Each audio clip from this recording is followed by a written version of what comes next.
रही। चलिए अब अगले राज्य का रुख कर लेते हैं, क्योंकि दिल्ली की तो अहम सीटें हमने दिखाई, लेकिन अब बात हरियाणा की करते हैं। हरियाणा में एक ही चरण में सभी 10 सीटों पर वोटिंग हो रही है, यानी कि आज। और हरियाणा की सबसे पहली सीट जिस पर हम बात करें वो करनाल सीट है। देखिए करनाल लोकसभा क्षेत्र, ये जो सीट है उसमें बीजेपी से मनोहर लाल खट्टर, देखिए बेहद अहम चेहरे, मुख्यमंत्री रहे, कांग्रेस से दिव्यांशु बुद्धिराज यहां पर उन्हें टक्कर देंगे। इस सीट पर हरियाणा के पूर्व मुख्यमंत्री मनोहर लाल हैं, बीजेपी के उम्मीदवार के तौर पर चुनावी मैदान में है। और इस वक्त तक तो वो अपने प्रतिद्वंदी कांग्रेस पार्टी के उम्मीदवार दिव्यांशु बुद्धिराजा से आगे भी दिखाई देते हैं।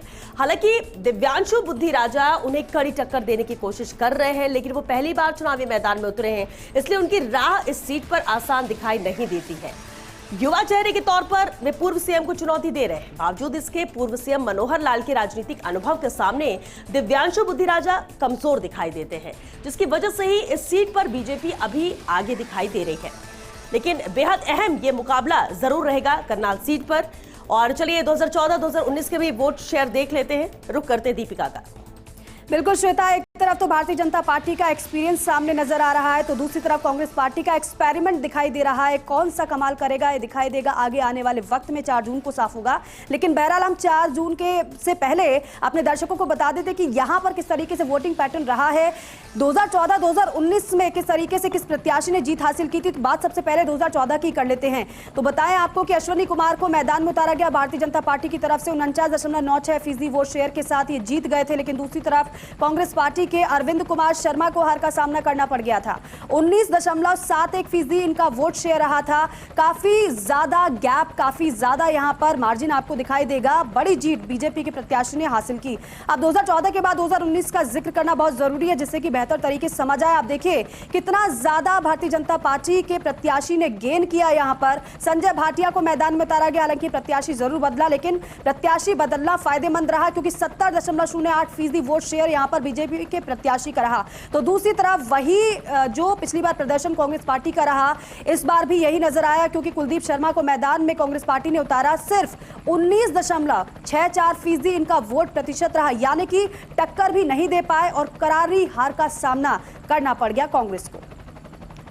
बिल्कुल दीपिका, और ये 2014 से 2019 में वोटिंग परसेंट जो बढ़ा, ये दिखा रहा था कि किस तरह से लोगों की पसंद और ज्यादा बढ़ गई है। लेकिन क्या ये कायम रहता है 2024 में, यही एक बड़ा चैलेंज रहेगा।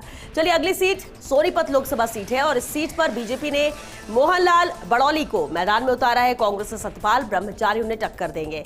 ये बेहद अहम सीट है बीजेपी की तरफ से। देखिए मोहनलाल बड़ौली चुनावी मैदान में है, उनके सामने कांग्रेस पार्टी ने सतपाल ब्रह्मचारी को चुनावी मैदान में उतार दिया। सतपाल ब्रह्मचारी की पहचान एक संत के तौर पर भी है, और इस क्षेत्र में उनका काफी अच्छा प्रभाव भी है, और जिसकी वजह से वो यहां पर बीजेपी उम्मीदवार से आगे दिखाई दे रहे हैं। हालांकि इस सीट पर भी खुद प्रधानमंत्री नरेंद्र मोदी एक चुनावी जनसभा करने वाले हैं, और इस जनसभा के बाद किस तरह का प्रभाव पड़ता, इस पर भी बीजेपी के उम्मीदवार की स्थिति काफी कुछ निर्भर करती थी। लेकिन बीजेपी उम्मीदवार मोहनलाल बड़ौली की छवि भी एक अच्छे नेता के तौर पर यहां पर है। अब ऐसा भी देखना होगा कि ये जो कैंडिडेट का चयन किया गया है वो कितनी टक्कर देते हैं और कितना असर वोटर्स पर कर पाते हैं। Deepika, voting percent. तो चलिए वोटिंग परसेंट बताते हैं सीट का, सोनीपत का 2014-2019 में किस तरीके से रहा है, कैसे जनता यहां पर वोट करने के लिए निकलती है बड़ी संख्या में, और किस तरीके से किस प्रत्याशी ने जीत हासिल की। सबसे पहले आप नजर डालेंगे भारतीय जनता पार्टी के प्रत्याशी पर, तो रमेश चंद्र कौशिक को यहां प्रत्याशी बनाया गया। 35.31% इनका वोट प्रतिशत रहा। तो दूसरी तरफ जगबीर सिंह मलिक को मैदान में कांग्रेस पार्टी ने उतारा था। 27.44% वोट शेयर इनका रहा। ज्यादा गैप नहीं कहा जा सकता है, टक्कर देने की कोशिश जरूर की है। लेकिन 2014 के बाद 2019 का जिक्र करना जरूरी है। 19 की हम बात करते हैं तो रमेश चंद्र कौशिक को एक बार फिर से रिपीट किया पार्टी ने, और रिपीट करना फायदेमंद भी रहा, क्योंकि 52.03% के साथ यहां 52.03% वोट शेयर के साथ बीजेपी ने जीत हासिल कर ली। तो दूसरी तरफ भूपिंदर सिंह हुड्डा कांग्रेस पार्टी के प्रत्याशी, हार का सामना करना पड़ गया। बड़ा चेहरा है कांग्रेस पार्टी का, लेकिन जीत नहीं पाए। महज 37.43% इनका वोट शेयर रहा। श्वेता, बिल्कुल, और अहम सीट है। चलिए अगली सीट का रुख करते हैं, रोहतक लोकसभा सीट। देखिए यहां से बीजेपी की कैंडिडेट है अरविंद शर्मा और कांग्रेस से दीपेंद्र हुड्डा। हरियाणा की हॉट सीट में से एक है रोहतक सीट, और इस सीट पर बीजेपी के मौजूदा सांसद अरविंद शर्मा फिर से चुनावी मैदान में हैं, और उनकी फिर से चुनावी टक्कर नेता प्रतिपक्ष और पूर्व मुख्यमंत्री भूपेंद्र सिंह हुड्डा के बेटे दीपेंद्र हुड्डा से है। हालांकि पिछले चुनाव यानी 2019 में अरविंद शर्मा ने दीपेंद्र हुड्डा को इस सीट से हराया था, लेकिन इस बार दीपेंद्र हुड्डा की मौजूदा स्थिति मजबूत दिखाई देती है। पिछली बार दीपेंद्र हुड्डा की हार में इस लोकसभा क्षेत्र की कोसली विधानसभा सीट का अहम योगदान रहा है। यहां से जो अरविंद शर्मा को लीड मिली थी उसको दीपेंद्र हुड्डा अंत तक कवर नहीं कर पाए थे और इस बार दीपेंद्र हुड्डा काफी लंबे समय से इस लोकसभा सीट पर अपनी सक्रियता को जारी रखे हुए थे, जिसका उन्हें इस चुनाव में फायदा मिल सकता है। और वहीं बीजेपी के उम्मीदवार अरविंद शर्मा को इस बार भी कोसली से उम्मीदें हैं। फिलहाल इस सीट पर देवेंद्र हुड्डा मजबूत दिखाई दे रहे हैं, लेकिन वोटिंग परसेंट दीपिका क्या रहा 2014-2019 का, वो भी जान लेते हैं। बिल्कुल श्वेता, कांग्रेस को बड़ी आस है इस सीट से। कांग्रेस को लग रहा है कि इस बार ये सीट कांग्रेस निकाल लेगी। बहरहाल ये जनता किस पर भरोसा जताती है, ये 4 जून को साफ होगा। हम बता देते 2014-2019 का वोटिंग पैटर्न यहाँ पर इस सीट का किस तरीके से रहा है। प्रत्याशी को दीपेंद्र सिंह हुड्डा को मैदान में कांग्रेस पार्टी ने उतारा था 2014 में, हालांकि जीत गए थे। 47.15% वोट शेयर इनका रहा था। दूसरी तरफ ओम प्रकाश धनखड़ को मैदान में उतारा गया बीजेपी की तरफ से, महज 30.73% वोट शेयर के साथ ये हार गए थे। ज्यादा गैप यहां पर दिखाई दिया वोट शेयर में। लेकिन दूसरी तरफ 2019 की बात करें तो 2019 में अरविंद शर्मा को मैदान में बीजेपी ने उतारा और 47.01% के साथ वो जीत गए। दीपेंद्र सिंह हुड्डा को उन्होंने हरा दिया था। दीपेंद्र सिंह हुड्डा जो 2014 में जीते थे लेकिन 2019 में हार गए थे। एक कारण यह भी है कि यहां मोदी लहर के साथ साथ अन्य मुद्दे भी प्रभावी रहे। 46.4% वोट शेयर के साथ दीपेंद्र सिंह हुड्डा हार गए। हालांकि ये नहीं कहा जा सकता है कि कड़ी टक्कर नहीं थी, यहां पर कड़ी टक्कर इन्होंने देने की जरूर कोशिश की, लेकिन कामयाब नहीं हो पाए और हार का सामना करना पड़ गया। बिल्कुल दीपिका, लेकिन इस बार मजबूत स्थिति में ये नजर आ रहे हैं। चलिए बढ़ते आगे। बहरहाल फरीदाबाद लोकसभा सीट की बात कर लेते हैं। देखिए, इस सीट का जब जिक्र कर रहे हैं तो कैंडिडेट बेहद अहम। बीजेपी से कृष्णपाल गुर्जर हैं और कांग्रेस से चौधरी महेंद्र प्रताप। इस सीट पर भी बीजेपी ने मौजूदा सांसद और केंद्रीय राज्य मंत्री कृष्णपाल गुर्जर को चुनावी मैदान में उतारा है। हालांकि कांग्रेस ने भी उनके मुकाबले में गुर्जर समाज के बड़े नेता चौधरी महेंद्र प्रताप को उम्मीदवार बनाया है और जिसकी वजह से ही इस सीट पर इन दोनों नेताओं के बीच में कड़ी टक्कर भी देखने को मिल रही है। महेंद्र प्रताप काफी लंबे समय से सक्रिय राजनीति से दूर थे, बावजूद इसके कांग्रेस ने उन पर दांव खेल दिया। कृष्णपाल गुर्जर की मुश्किल बढ़ाई हुई है। कृष्णपाल गुर्जर के खिलाफ एंटी इनकम्बेंसी फैक्टर भी यहां पर काम कर रहा है, क्योंकि वो पिछले 10 सालों से सांसद हैं। वही महेंद्र प्रताप लंबे समय बाद सक्रिय राजनीति में वापस आए हैं, तो उनको उसका भी फायदा यहां पर मिल रहा है। हालांकि उनके बयानबाजी की वजह से उनको दिक्कत भी हो सकती है। दीपिका, वोटिंग परसेंट भी देख लेते हैं इस सीट पर। बिल्कुल ठीक है श्वेता, बता देते जल्दी से 2014 और 2019 का वोटिंग पैटर्न यहाँ पर किस तरीके से दिखाई दिया है। और सबसे पहले हम 2014 की बात कर लेते हैं, क्योंकि मोदी लहर में कई चेहरे ऐसे थे जो जीत हासिल कर चुके थे, लेकिन यहाँ पर कृष्णपाल गुर्जर को मैदान में बीजेपी ने उतारा। 57.88% इनका वोट शेयर रहा। तो दूसरी तरफ करारी हार, यूं कहे कि शर्मनाक हार का सामना कांग्रेस पार्टी के प्रत्याशी अवतार सिंह भड़ाना को करना पड़ गया। महज 16.47% वोट शेयर रहा। आप देखिए कितना ज्यादा यहां पर गैप दिखाई दिया, जिसकी भरपाई नहीं हो पा रही थी। अब 2014 के बाद 2019 का जिक्र हम कर लेते हैं। 2019 में आप देखेंगे यही दोनों कैंडिडेट थे। एक बार फिर से कांग्रेस पार्टी को यहां पर हार का सामना करना पड़ गया। और कृष्णपाल गुर्जर की बात करें तो इनका न केवल वोट शेयर बढ़ा, बल्कि बड़ी जीत इन्होंने यहां से हासिल की और इसलिए बीजेपी ने एक बार फिर से इनको कैंडिडेट बनाया है। लेकिन दूसरी तरफ हार का सामना एक बार फिर से अवतार सिंह भड़ाना ने किया। आप देखेंगे तो पहले 19% इनका करीब वोट शेयर था यहां पर, लेकिन इस बार जरूर बढ़ा 1% करीब 20.72% वोटिंग पैटर्न यहां पर दिखाई दिया। बिल्कुल, इस बार देखना होगा कि डिफरेंस इस बार कितना आता है, इस बार जो दोनों कैंडिडेट हैं। चलिए बढ़ते आगे, गुड़गांव लोकसभा सीट की बात कर लेते हैं। देखिए, यहां से बीजेपी ने कैंडिडेट उतारा है राव इंद्रजीत सिंह को और कांग्रेस से है राज बब्बर मैदान में। इस सीट पर भी बीजेपी ने अपने मौजूदा सांसद और केंद्रीय मंत्री राव इंद्रजीत सिंह को ही मैदान में उतारा है। और राव साहब के नाम से मशहूर राव इंद्रजीत सिंह अहीरवाल क्षेत्र के बड़े नेता है। इसको देखते हुए कांग्रेस ने भी उनके सामने राज बब्बर को उम्मीदवार बनाकर उन्हें चुनौती देने की पूरी कोशिश की है। हालांकि वे राव इंद्रजीत सिंह को कितनी चुनौती दे पाएंगे, ये तो चुनावी नतीजे ही बताएंगे। वर्तमान में इस सीट पर राव इंद्रजीत सिंह मजबूत स्थिति में दिखाई देते हैं। राव इंद्रजीत लगातार 5 बार सांसद रह चुके हैं। अगर वो इस बार भी जीतने में कामयाब होते हैं तो 6ठी बार सांसद बनने का रिकॉर्ड भी बनाएंगे। हालांकि राज बब्बर अपनी कमजोर कड़ियों को जोड़ने की लगातार कोशिशें कर रहे हैं और इसलिए वो कैप्टन अजय यादव को भी साथ ले रहे हैं। वो अन्य जाति और सामाजिक समीकरणों पर भी काम कर रहे हैं। फिर भी वो राव इंद्रजीत के मुकाबले यहां कमजोर ही दिखाई दे रहे हैं। चलिए वोटिंग परसेंट पर एक नजर डाल लेते हैं। दीपिका, बिल्कुल श्वेता, राज बब्बर की अगर बात की जाए यहाँ पर कांग्रेस पार्टी की तरफ से प्रयोग जरूर किया गया है, क्योंकि राज बब्बर यूपी कांग्रेस के अध्यक्ष भी रहे हैं और साथ ही साथ लोकसभा सदस्य और राज्यसभा सदस्य भी रहे हैं। लेकिन इस बार किस तरीके से प्रयोग यहाँ पर किया गया कांग्रेस पार्टी की तरफ से, क्या वो कारगर साबित होगा, समय बताएगा। बहरहाल हम बता देते हैं 2014-2019 का वोटिंग पैटर्न इस सीट का। यहाँ पर सबसे पहले बात 2014 की कर लेते हैं। राव इंद्रजीत को मैदान में भारतीय जनता पार्टी की तरफ से उतारा गया और भारतीय जनता पार्टी के प्रत्याशी राव इंद्रजीत सिंह ने जीत भी हासिल की और बड़ी जीत थी। 48.92% वोट शेयर के साथ ये जीत गए थे। दूसरी तरफ कांग्रेस पार्टी की तरफ से उतारा गया मैदान में जाकिर हुसैन को।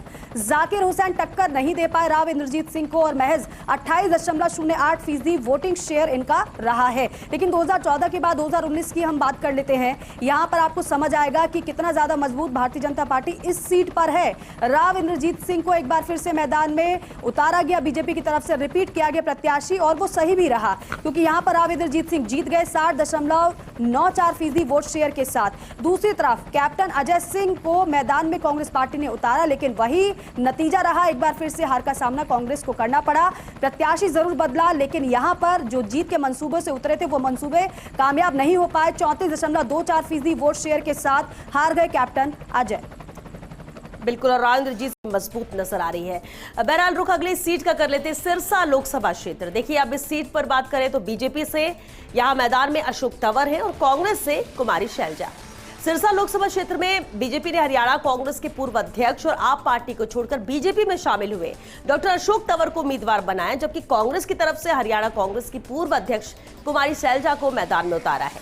इस सीट पर अभी कांग्रेस ज्यादा मजबूत स्थिति में दिखाई दे रही है। अशोक तंवर स्वभाव से शालीन नेता के तौर पर जाने जाते हैं, लेकिन उनका बार बार पार्टी बदलना और मौजूदा सरकार के खिलाफ एंटी इनकम्बेंसी उनके खिलाफ जा रहा है। भले ही बीजेपी ने काफी समय पहले उन्हें उम्मीदवार बना दिया था, लेकिन उनका चुनाव अभियान उस तरह की गति नहीं पकड़ पा रहा है जिस तरह से होना चाहिए था। वही कुमारी शैलजा पहले भी इस सीट से सांसद रह चुकी हैं, लिहाजा उनके पक्ष में लोगों का झुकाव देखने को मिल रहा है, जिसकी वजह से वो अशोक तंवर के मुकाबले मजबूत इस सीट पर दिखाई दे रही है। Deepika, voting percent. बिल्कुल श्वेता, वोटिंग परसेंट बता देते हैं। कुमारी शैलजा यहाँ पर क्योंकि दिग्गज नेता हैं, कांग्रेस पार्टी की मैदान में है, लेकिन 2014-2019 का वोटिंग प्रतिशत क्या कहता है इस सीट का, वो अपने दर्शकों को हम सबसे पहले बता देते हैं। 2014 में आप देखेंगे चरणजीत सिंह रोरी को मैदान में उतारा गया और 39.71% वोट शेयर इनका रहा है। दूसरी तरफ आप देखेंगे कांग्रेस पार्टी की तरफ से अशोक तंवर को मैदान में उतारा गया, प्रत्याशी बनाया गया, 30.64% वोट प्रतिशत इनका रहा है। गैप हालांकि नजर जरूर आया है, लेकिन भरपाई करने की कोशिश कांग्रेस पार्टी ने जरूर की। आगे बढ़ते हैं, 2019 की हम बात करते हैं और 2019 में आप देखेंगे सुनीता दुग्गल को मैदान में भारतीय जनता पार्टी ने उतारा, प्रत्याशी बनाया, 52.16% इनका वोट प्रतिशत रहा। और दूसरी तरफ कांग्रेस पार्टी को एक बार फिर से हार का सामना करना पड़ गया। अशोक तंवर मैदान में थे, 29.53% वोट शेयर इनका रहा। और आप गैप देखकर समझ पा रहे होंगे और इससे यह भी अंदाजा लगाया जा सकता है कि कितना ज्यादा मेहनत की जरूरत कांग्रेस पार्टी को थी। लेकिन यहां पर एक जिस तरीके से कुमारी शैलजा को मैदान में कांग्रेस पार्टी ने उतारा, एक मजबूत कैंडिडेट वो साबित हो रही है। बिल्कुल, और मजबूत दावेदारी है, लेकिन मुकाबला भी कड़ा है। हिसार लोकसभा सीट की चलिए बात कर लेते हैं। देखिए, यहां से बीजेपी ने रणजीत चौटाला को मैदान में उतारा है, कांग्रेस से जयप्रकाश और जेजेपी से नैना चौटाला भी मैदान में, यानी इस सीट पर त्रिकोणीय मुकाबला नजर आता है। इस बार हरियाणा की सबसे हॉट सीट हिसार बनी हुई है। यहां पर बीजेपी ने प्रदेश सरकार में मंत्री और निर्दलीय विधायक रहे रणजीत चौटाला को मैदान में उतारा और उनके सामने कांग्रेस पार्टी ने पूर्व केंद्रीय मंत्री जयप्रकाश को उम्मीदवार बनाया। वहीं रणजीत चौटाला के सामने उनके परिवार की 2 बहू चुनावी मैदान में है। ऐसे में इस सीट पर कड़ा मुकाबला देखने को मिल सकता है। रणजीत चौटाला के पक्ष में जो बातें हैं उनमें उनका सरकार में मंत्री होना, हिसार के लोगों से जुड़े रहना और हिसार में एक्टिव रहना है। किसानों का विरोध और बिश्नोई परिवार की दूरी रणजीत चौटाला के खिलाफ है और उनके सामने जेजेपी से नैना चौटाला और इनेलो से सुनैना चौटाला चुनावी मैदान में है। कांग्रेस उम्मीदवार जयप्रकाश भी अपनी तरफ से पुरजोर कोशिश कर रहे हैं। वो इस क्षेत्र से सांसद भी रहे हैं। जाट वोट बैंक ज्यादा होने का फायदा उठाना चाह रहे हैं वो। हालांकि चौधरी वीरेंद्र सिंह परिवार की उनसे दूरी, आदमपुर उपचुनाव की हार और इस क्षेत्र से काफी वक्त तक दूर रहना उनके खिलाफ भी जा सकता है। बहरहाल इस सीट पर मुकाबला त्रिकोणीय है। लेकिन चलिए 2014-2019 के वोटिंग पर्सन के लिए रुख करते हैं दीपिका का। तो चलिए, त्रिकोणीय मुकाबले वाली हिसार सीट का 2014-2019 में वोटिंग पैटर्न क्या कह रहा है वो हम अपने दर्शकों को जल्दी से बता देते हैं। बात सबसे पहले 2014 की कर लेते हैं और आप देखेंगे, अगर नजर डालेंगे कि 2014 में यहां पर दुष्यंत चौटाला को मैदान में उतारा गया। 42.84% वोट शेयर के साथ वो जीत गए थे। तो दूसरी तरफ आप देखिए, कुलदीप बिश्नोई को हार का सामना करना पड़ गया था। 40.08% इनका वोट शेयर रहा था। ज्यादा गैप नहीं था, कड़ी टक्कर यहां पर दी है कुलदीप बिश्नोई ने। लेकिन दूसरी तरफ 2019 की हम बात कर लेते हैं और 2019 में आप चेहरे देखेंगे किसने किस तरीके से जीत हासिल की। विजेंद्र सिंह को मैदान में भारतीय जनता पार्टी ने उतारा। 51.13% वोट प्रतिशत इनका दिखाई दिया। तो दूसरी तरफ दुष्यंत चौटाला यहां पर प्रत्याशी थे। हार का सामना जेजेपी की तरफ से दुष्यंत चौटाला मैदान में थे लेकिन हार गए। 24.51% वोट प्रतिशत रहा। हालांकि बाद में भारतीय जनता पार्टी को उन्होंने समर्थन जरूर कर दिया था। श्वेता, बिल्कुल। और चलिए, अब अगली अहम सीट हरियाणा की है, वो है कुरुक्षेत्र लोकसभा सीट। यहां से कैंडिडेट पर नजर डाल लेते हैं। चलिए देखिए, सीट पर बीजेपी से नवीन जिंदल है, आप से सुशील गुप्ता है और इनेलो से अभय चौटाला मैदान में। त्रिकोणीय मुकाबला। कांग्रेस छोड़ बीजेपी में शामिल हुए नवीन जिंदल को बीजेपी ने कुरुक्षेत्र लोकसभा सीट से उम्मीदवार बनाया और उनके सामने इंडिया गठबंधन समर्थित आम आदमी पार्टी के उम्मीदवार डॉक्टर सुशील गुप्ता चुनावी मैदान में है। वहीं इनेलो नेता अभय चौटाला भी इस सीट से चुनाव लड़ रहे हैं। अब ऐसे में इस सीट पर बीजेपी और इंडिया गठबंधन के उम्मीदवार सुशील गुप्ता के बीच कड़ी टक्कर तो देखने को मिल सकती है। हालांकि अभय चौटाला किसी का भी खेल इस सीट पर बिगाड़ सकते हैं। नवीन जिंदल इस सीट पर पहले भी कांग्रेस पार्टी की तरफ से सांसद रहे हैं, लिहाजा इस क्षेत्र में उनका अपना एक जनाधार है और जिससे उन्हें फायदा मिल सकता है। वहीं मौजूदा मुख्यमंत्री नायब सिंह सैनी का भी ये संसदीय क्षेत्र रहा है। राज्य मंत्री सुभाष सुधा भी इसी विधानसभा क्षेत्र से आते हैं और इंडिया गठबंधन समर्थित उम्मीदवार डॉक्टर सुशील गुप्ता को कांग्रेस पार्टी का भी पूरा साथ मिल रहा है। इस सीट पर कांग्रेस के सभी दलों के नेता उनके प्रचार के लिए आ रहे हैं, जिसकी वजह से वो नवीन जिंदल को कड़ी टक्कर देते दिखाई देते हैं। हालांकि हरियाणा में आपका अभी बड़ा जनाधार नहीं है, इसलिए ये फैक्टर उनको कमजोर बनाता है। खुद पार्टी संयोजक और दिल्ली के सीएम अरविंद केजरीवाल उनके लिए रोड शो भी कर चुके हैं। तो अहम सीट है कुरुक्षेत्र, लेकिन 2014-2019 का वोटिंग पर्सन क्या कह रहा था वो भी जान लेते हैं। बिल्कुल श्वेता, कुरुक्षेत्र की अगर बात की जाए तो यहां पर आम आदमी पार्टी कांग्रेस के साथ आई और काफी रोचक बात यह भी है कि लास्ट मोमेंट पर यहां ये सीट जो है वो आम आदमी पार्टी के खाते में गई, क्योंकि यही मंथन हो रहा था कि कांग्रेस का प्रत्याशी उतरेगा या फिर आम आदमी पार्टी का। बहरहाल वोटिंग प्रतिशत किस तरीके से 2014-2019 का यहां पर रहा है वो बता देते हैं। 2014 की सबसे पहले हम बात करते हैं। राजकुमार सैनी भारतीय जनता पार्टी के प्रत्याशी थे, जीत गए थे। 36.89% इनका वोट शेयर रहा। तो वहीं दूसरी तरफ यहां पर आप देखेंगे विपक्षी कैंडिडेट को तो बलबीर सिंह सैनी मैदान में थे लेकिन हार का सामना करना पड़ गया। इनका जो वोट प्रतिशत रहा था 25.44% रहा है। गैप थोड़ा ज्यादा था, इसलिए भरपाई नहीं हो पाई। अब 19 की बात कर लेते हैं। 2019 में किस तरीके से वोटिंग पैटर्न यहां इस सीट का रहा है। नायब सिंह सैनी जो अभी हरियाणा के मुख्यमंत्री हैं, आप देखिए कि वो मैदान में थे। कुरुक्षेत्र से 55.98% इनका वोट प्रतिशत रहा था और बड़ी जीत इन्होंने हासिल की थी। दूसरी तरफ कांग्रेस पार्टी ने निर्मल सिंह को प्रत्याशी बनाया था इस उम्मीद के साथ कि इसके लिए को भेद पाएगी, यहां से जीतेगी, लेकिन जीत नहीं पाई। निर्मल सिंह का जो वोट शेयर रहा वो 24.71% रहा है। श्वेता, बिल्कुल, तो ये वोटिंग परसेंट भी बहुत कुछ बताता है और इसलिए कोशिश रहती है कि वोटिंग परसेंट बेहतर हो। टोटल वोटर्स की भी बात करते हैं सीट को लेकर और कैंडिडेट भी चाहता है कि ये बेहतर नजर आए। चलिए बढ़ते आगे, भिवानी महेंद्रगढ़ लोकसभा सीट पर नजर डाल लेते हैं। देखिए, अब इस सीट पर भी अहम मुकाबला है। बीजेपी से चौधरी धर्मवीर है और कांग्रेस से राव दान सिंह है।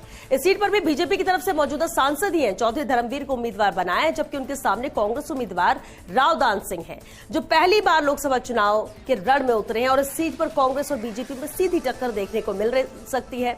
एक तरफ बीजेपी उम्मीदवार है, धर्मवीर के लिए एंटी इनकम्बेंसी फैक्टर काम कर रहा है और दूसरी तरफ वो पिछले 10 साल में क्षेत्र में कोई प्रभावी काम नहीं करवा पाए। केंद्र और राज्य में वो अलग थलग दिखाई दिए। हालांकि बीजेपी उम्मीदवार धर्मवीर सिंह अपने स्वभाव की वजह से लोगों के करीब रहे, मिलनसार हैं, वो लोगों से अच्छे से डील करते हैं।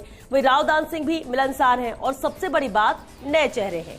ये बात उनके पक्ष में है। कास्ट फैक्टर भी इनके काम आ रहा है। हालांकि रावदान सिंह अपने क्षेत्र में कमजोर दिखाई दे रहे हैं, क्योंकि उनकी अपनी पार्टी के नेता भी उनकी जीत की राह में मुश्किलें खड़ी कर सकते हैं। शहरी क्षेत्र में बीजेपी, कस्बों में 50-50 नजर आता है यहां पर। तो वहीं अगर ग्रामीण क्षेत्र की बात करें तो कांग्रेस यहां पर मजबूत दिखाई दे रही है। सीट का वोटिंग परसेंट क्या इशारा करता है? बिल्कुल श्वेता, क्या इशारा कर रहा है वो 2014-2019 के वोटिंग पैटर्न को हम देखेंगे तो हम समझ पाएंगे कि इस बार की स्थिति क्या है, अनुमान लगाया जा सकता है। बात सबसे पहले 2014 की हम कर लेते हैं और 2014 में किस तरीके से वोट प्रतिशत किस प्रत्याशी का रहा वो आप देखिए जल्दी से। धर्मेंद्र सिंह प्रत्याशी थे भारतीय जनता पार्टी के, 39.34% वोट प्रतिशत के साथ जीत गए थे। तो दूसरी तरफ यहाँ पर बहादुर सिंह मैदान में थे, 26.75% वोट शेयर इनका रहा, हार गए थे। अब 2019 की बात कर लेते हैं। 2014 के बाद 2019 में आप देखेंगे एक बार फिर से रिपीट किया, बीजेपी ने प्रत्याशी को धर्मवीर सिंह को मैदान में उतारा और वो जो फैसला था वो सही साबित हुआ क्योंकि यहाँ पर जीत बड़ी थी, वोटिंग जो प्रतिशत था वो भी बढ़ा बीजेपी के कैंडिडेट का। 63.45% वोट प्रतिशत के साथ वो जीत गए थे, लेकिन कांग्रेस की श्रुति चौधरी को हार का सामना करना पड़ा और कितनी बड़ी हार इनकी थी वो वोटिंग पैटर्न आप देखेंगे तो समझ पाएंगे। महज 25.17% वोट शेयर इनको मिला था। श्वेता, बिल्कुल अहम है और अहम अगली सीट भी है। हम बात कर रहे हैं अंबाला लोकसभा सीट की। देखिए यहां से बीजेपी से कैंडिडेट है बंतु कटारिया और कांग्रेस से वरुण मुलाना। अंबाला लोकसभा सीट से बीजेपी ने पूर्व सांसद स्वर्गीय रतनलाल कटारिया की धर्मपत्नी बंतु कटारिया को टिकट दिया है।